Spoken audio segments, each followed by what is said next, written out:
Product sense is the most common question type you're going to get during a product management interview. These are questions like, how would you improve Spotify? Or how would you improve your favorite product? And this question is really not about how great of an idea you can come up with. It's about structure, being very clear, and working back from customer problems. So here's how you crush the question. Step one is to ask clarification questions. You should ask if you are allowed to build inside the app or outside of the app.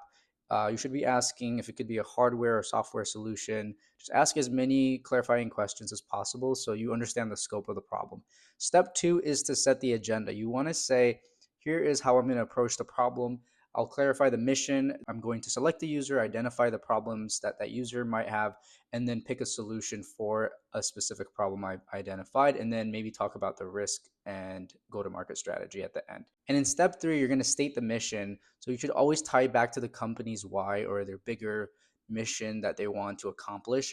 And in the case of Spotify, their mission is to unlock the potential of human creativity. So your idea should ladder up to that. Step four is to define users and their pain points. So who are your users? You should list a few of them potentially. If you have a two-sided market like Spotify, you have creators who are actually coming up with songs and uploading them to the platform, and then you have listeners.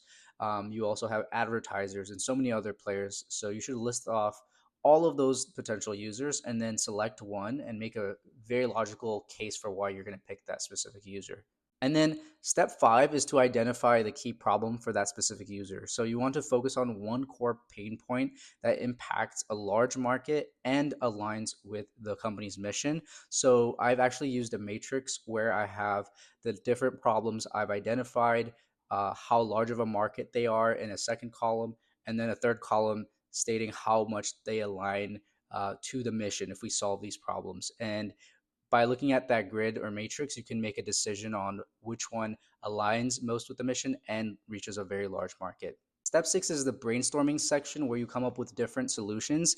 You can ask for a couple of minutes, write down all the different creative solutions that you can come up with, and then pick the best solution based on a couple of parameters. Three parameters I like to consider when picking a solution for a problem.